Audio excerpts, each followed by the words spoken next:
Good morning बच्चों। आज 9th में हम आप लोगों को बताएंगे कि आलेखन कैसे बनाया जाता है, क्या तरीका है। तो जैसा कि पहले बता चुके हैं कि आपके 9th के कोर्स में आलेखन केवल 2 माप में बनाना है, एक वर्ग में और दूसरा आयत में। केवल कोर्स में 2 ही माप दिया हुआ है, उसी में आलेखन आपको बनाना है। और आलेखन किसी भी भारतीय पुष्पों, पत्तियों तथा कलियों पर आधारित होना चाहिए। भारतीय पुष्प मतलब जैसे कमल का पुष्प है, गुड़हल का पुष्प है, कनेर है, जीनिया है, सूरजमुखी है। इस तरह के पुष्पों, उनकी पत्तियों तथा कलियों से हम आलेखन बनाते हैं। आलेखन में पहले भी जैसा कि हम बताए हैं कि आलेखन जब भी बनता है वो वक्र रेखाओं द्वारा बनता है। आलेखन कभी सीधी रेखा द्वारा नहीं बनाया जाता। जब भी आलेखन बनेगा वक्र रेखाओं के द्वारा बनेगा, यानी कि रेखाओं में लय हो। इसी कारण आलेखन में आप कोई भी डिजाइन देखते होंगे, अधिकांश कमल के पुष्पों, सूरजमुखी के पुष्पों, गुड़हल, कनेर के पुष्पों का अधिक प्रयोग किया जाता है। जीनिया के पुष्पों का अधिक प्रयोग किया जाता है। क्यों? क्योंकि इनकी डंठलों में एक लय होता है, लचीलापन होता है। अब जैसे गेंदे के पुष्प से आलेखन आप बहुत कम पाएंगे, डिजाइन कहीं बहुत कम पाएंगे, क्योंकि उनकी डंठलों में लयात्मकता नहीं होती। अब मान लीजिए कि आपको दे दिया गया कि 10 गुणे 20 सेंटीमीटर के आयत में कमल के पुष्पों, पत्तियों तथा कलियों से एक आयताकार मेजपोश के लिए आलेखन की रचना करनी। रचना करो या रचना करनी है तो हम क्या करेंगे, 10 गुणे 20 सेंटीमीटर का आयत खींच लेंगे, उसके 2 बराबर भाग करेंगे।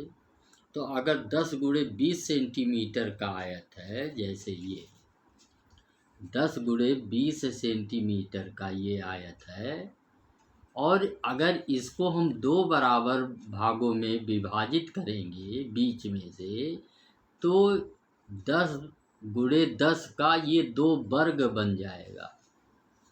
ये 2 वर्ग बन जाएगा। हमको क्या करना है कि पहली इकाई, मान लीजिए पहली इकाई है ये, तो पहली इकाई में मान लीजिए पहली इकाई इसको हम मान लेते हैं, तो पहली इकाई ये है, तो पहली इकाई में हाथ से डिजाइन हम बनाएंगे स्वयं।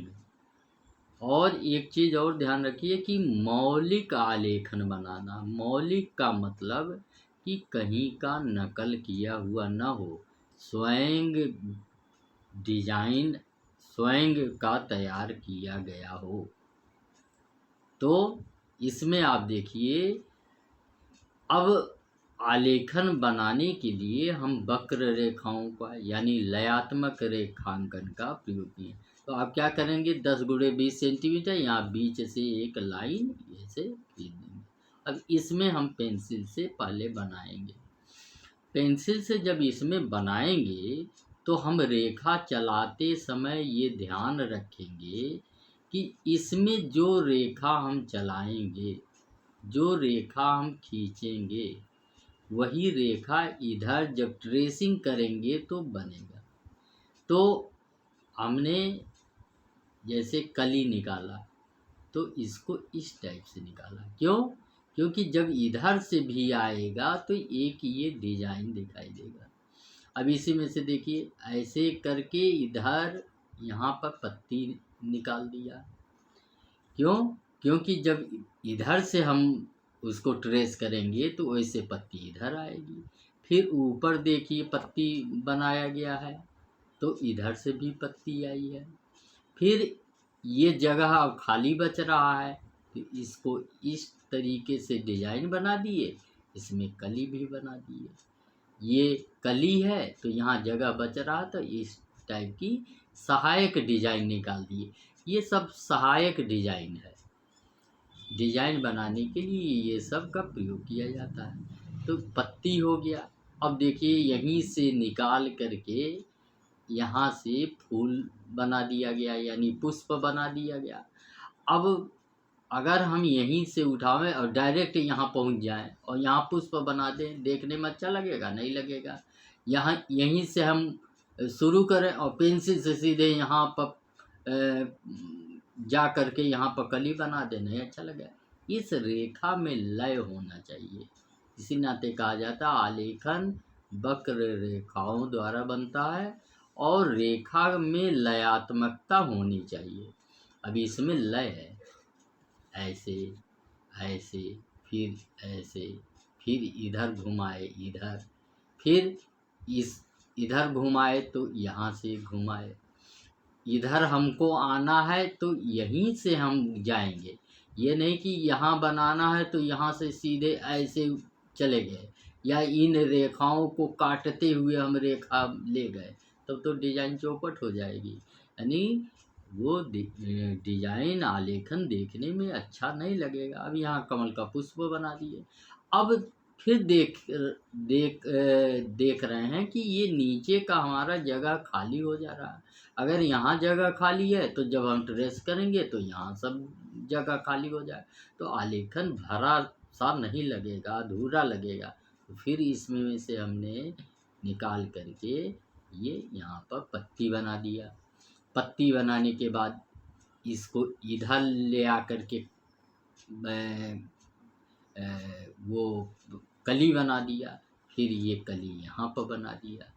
अब ये यहाँ से रेखा निकाले तो ये डायरेक्ट नहीं कि यहाँ आ गए बना दिए, यहाँ पर आ गए कली बना दिए, नहीं, ये इसी लय के अनुसार देखो ये यहाँ से चला है, ऐसे लय बनाते हुए इस तरीके से आया है।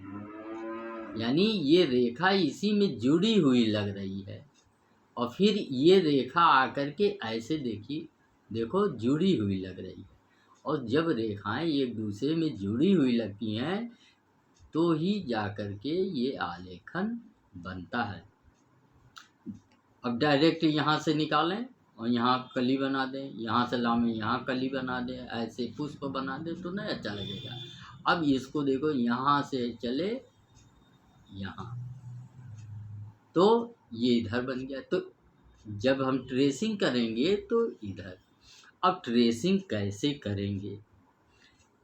बाज़ार से 4-5 रुपए में ट्रेसिंग पेपर आता है। ट्रेसिंग पेपर मतलब कि ट्रेसिंग पेपर आर पार दिखाई देता है।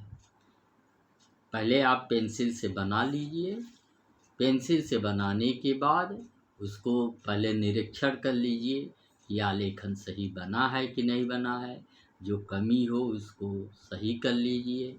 सही करने के बाद इसके ऊपर ट्रेसिंग पेपर, छोटा सा टुकड़ा ट्रेसिंग पेपर का ले लीजिए और इसके ऊपर रख दीजिए।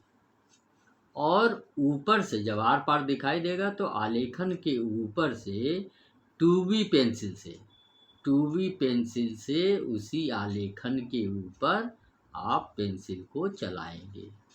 2B पेंसिल से क्यों चलाएंगे? क्योंकि 2B पेंसिल से इसलिए चलाएंगे कि 2B पेंसिल मुलायम होती है। 2B पेंसिल या 3B पेंसिल और मुलायम होती है। तो 2B या 3B पेंसिल से उस आलेखन के ऊपर हम चलाएंगे और सारी रेखाओं पर हम चलाएंगे तो ये पूरा आलेखन आपके ट्रेसिंग पेपर पर आ जाएगा। जब ट्रेसिंग पेपर पर आ जाए तो ट्रेसिंग पेपर दूसरे वाले भाग में उल्टा करके रखेंगे। अगर सीधा रखेंगे तब तो ये ऐसे रखेंगे तो ये वाला फूल इधर आ जाएगा। जब इसको हम ट्रेसिंग पेपर को उलट के रखेंगे तो ये फूल यहाँ चला जाएगा, और सीधा रख देंगे तो ये अगर ऐसे उठाए और ऐसे रख दिए तो ये फूल कहाँ जाएगा, यहाँ आ जाएगा। और जब उलट देंगे तो कली से कली मिल जाएगा, ये डिजाइन डिजाइन से मिल जाएगा। इधर फूल है तो यहाँ मिल जाएगा, ये इधर से आया है तो ये इधर से आ जाएगा। तो जब इसके ऊपर हम ट्रेसिंग पेपर को उल्टा करके रखेंगे तो हार्ड पेंसिल उसके ऊपर चलाएंगे। हार्ड पेंसिल मतलब एचबी पेंसिल, 2B से 3B से एचबी पेंसिल हार्ड होती है, तो उसके ऊपर हम चलाएंगे।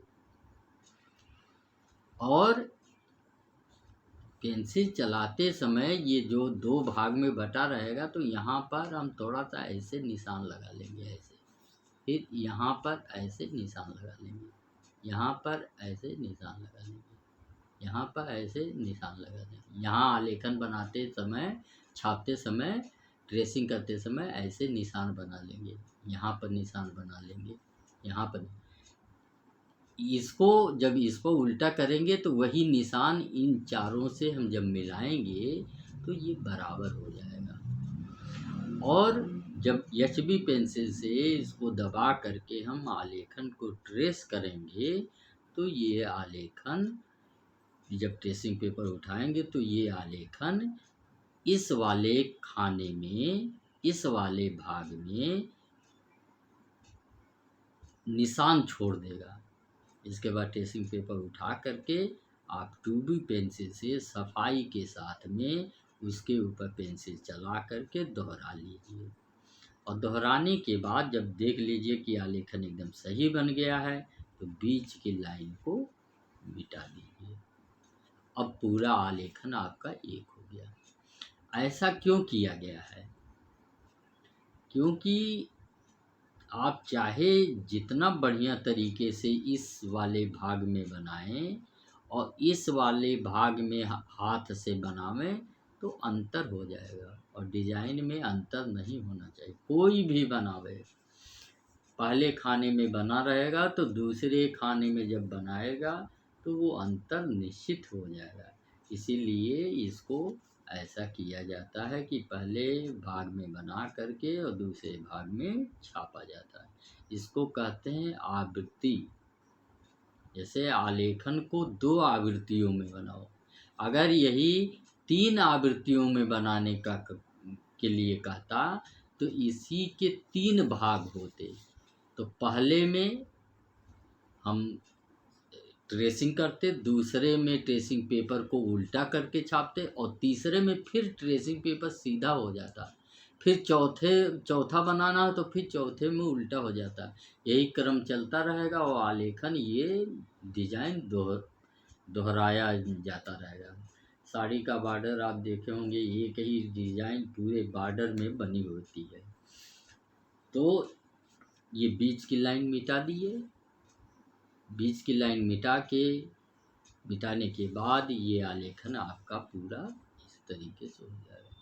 अगर आप धरातल रंगते हैं, अगर धरातल हल्के पीले रंग से रंगते हैं तो फ्लैट ब्रश से पूरा फूल, पत्ती, कली सब लेकर के इसको हल्के, बहुत हल्के पीले से इसको पूरा रंग दीजिए। इसमें कोई चीज़ बचाइए नहीं, सब पीले रंग से रंग दीजिए। देखिए ये रंगा हुआ है। इसके बाद जब सूख जाए धरातल तब उसके बाद हरे रंग से आउटलाइन, हरे में इसमें थोड़ा सा ब्लैक मिलाया गया है। ब्लैक मिलाने में अगर दिक्कत हो रही है तो हरे में थोड़ा सा ब्लू मिला लीजिए, यानी नीला मिला लीजिए, तब भी डार्क बन जाएगा। और उसी से आउटलाइन कर दीजिए। आउटलाइन करने के बाद उसी ब्रश को धुल करके, ध्यान से देखिए, उसी ब्रश को धुल करके इसको शेड उसी ब्रश से शेड कर दिए हैं। इसी तरह से फूलों में किया गया है, आउटलाइन करके और ब्रश को धुल करके और किनारे किनारे से ब्रश को एक बार घुमा दिया गया है, तो ये वाश हो गया है। पूरा अगर रंगेंगे तो लाइट नहीं रहेगी, लाइट ख़त्म हो जाएगा। और आलेखन में हमेशा चमक होना चाहिए, जब चमक रहेगा तभी आलेखन अपने तरफ आकर्षित करेगी। तो हम उम्मीद करते हैं कि ये जो तरीका हम बताए हैं और इसके पहले जो आलेखन हम भेजे हैं, तो आप इसी तरीके से आलेखन बनाएंगे और इसको कलर करेंगे और कलर करके इसी ग्रुप पर हमको भेजेंगे। धन्यवाद।